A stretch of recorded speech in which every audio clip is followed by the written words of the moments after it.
Assalamualaikum warahmatullahi wabarakatuh. Perkenalkan, nama saya Marseilla Aisyah Resyanti, NIM 256. Di sini saya akan menjelaskan materi bab 6, yaitu mendapatkan pemahaman sistem pengendalian internal klien pada mata kuliah pemeriksaan akuntansi. Yang pertama yaitu pengendalian internal ditentukan. Memahami pengendalian internal organisasi itu penting, karena ketika pengendalian efektif, organisasi lebih mungkin untuk mencapai tujuan strategis dan operasinya, serta agar dapat melakukan penilaian awal atas risiko pengendalian. Pengendalian internal adalah konsep yang sangat luas dan mencakup semua elemen organisasi, sumber daya, sistem, proses, budaya, struktur, dan tugasnya. Kedua yaitu tujuan pengendalian internal.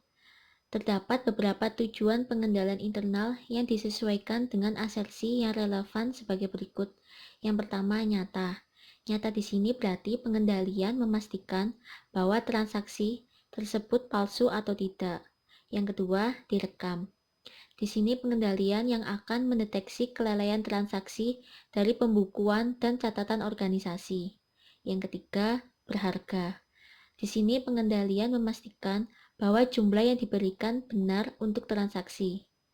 Yang keempat, berklasiasi.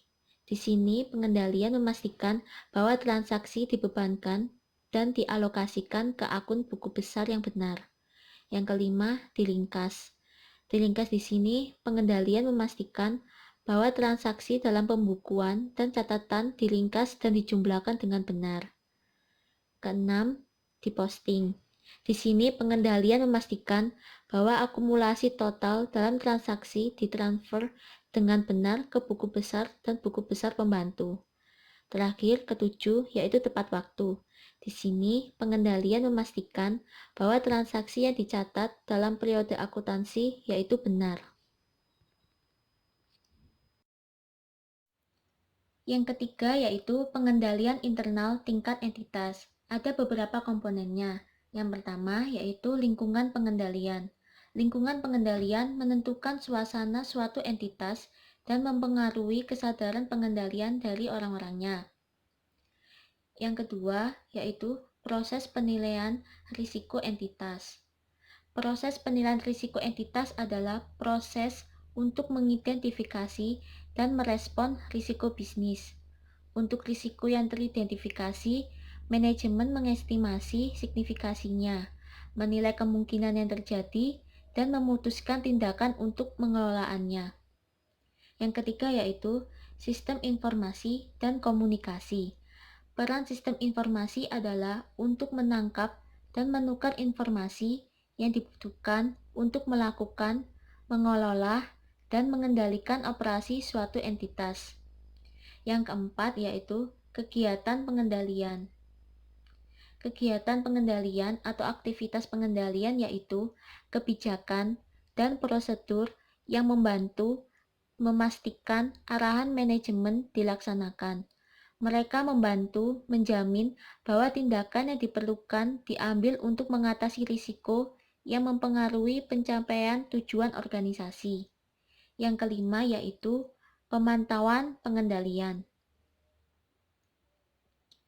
Memantau pengendalian ini untuk menilai apakah pengendalian tersebut beroperasi sebagaimana yang dimaksudkan dan dimodifikasi untuk perubahan kondisi secara tepat waktu. Yang keenam, pengendalian internal dalam entitas kecil. Dalam entitas yang lebih kecil, seringkali terdapat batasan seputar kemampuan entitas untuk menerapkan pengendalian internal yang efektif. Hal ini dikarenakan jumlah karyawan yang sedikit, dan akhirnya berdampak pada kemampuan organisasi untuk memisahkan tugas. Namun, terlepas dari batasan ukuran entitas ini, pengendalian internal masih tetap ada.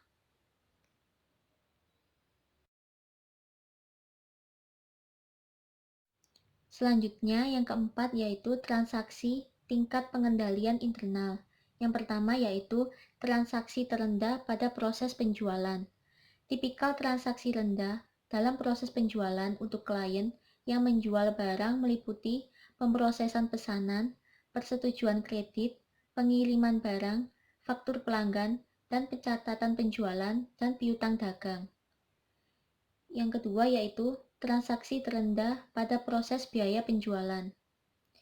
Perusahaan manufaktur memiliki sistem persediaan yang mencatat pergerakan fisik persediaan dan sistem penetapan biaya yang mengakumulasi biaya persediaan. Sistem ini terintegrasi dengan software akuntansi untuk mencatat pergerakan persediaan dan biaya penjualan. Selanjutnya yang kelima, mendokumentasikan pengendalian internal.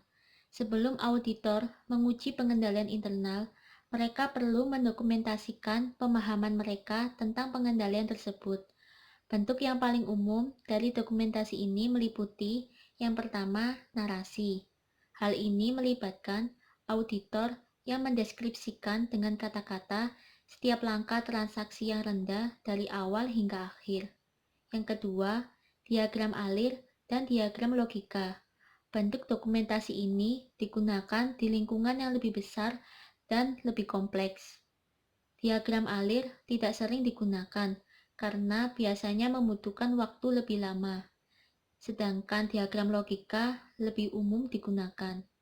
Yang ketiga yaitu kombinasi narasi dan diagram alir. Bentuk pendokumentasian pengendalian internal ini biasanya berupa halaman yang dibagi menjadi dua bagian dengan proses diagram alir di sisi kiri yang menyoroti aktivitas utama dan narasi yang menjelaskan setiap langkah di bagian bawah di sisi kanan. Yang keempat yaitu daftar periksa dan kuesioner yang telah diformat sebelumnya. Kuesioner pengendalian internal adalah teknik yang digunakan untuk mengidentifikasi jenis yang paling umum dari prosedur pengendalian internal. Hal ini sangat membantu dalam industri, di mana auditor mungkin secara pribadi tidak familiar dengan audit atau ketika auditor yang kurang berpengalaman. Selanjutnya yang keenam, mengidentifikasi kekuatan dan kelemahan dalam sistem pengendalian internal. Dalam memahami sistem pengendalian internal yang diterapkan klien adalah kemampuan untuk melakukan observasi, menarik kesimpulan, dan menawarkan rekomendasi mengenai kekuatan dan kelemahan yang diamati.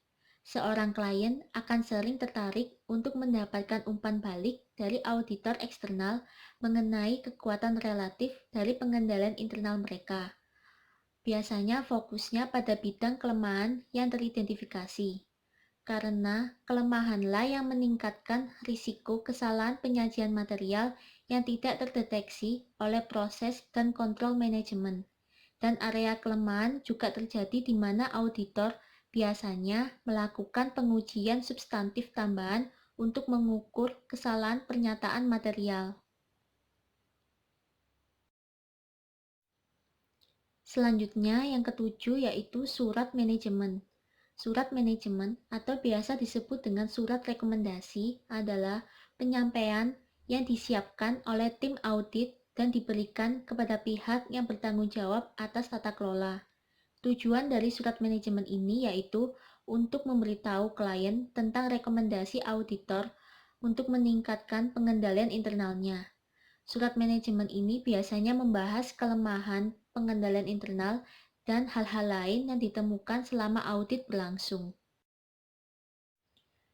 Sekian penjelasan materi dari saya. Mohon maaf apabila banyak kurangnya. Terima kasih. Wassalamualaikum warahmatullahi wabarakatuh.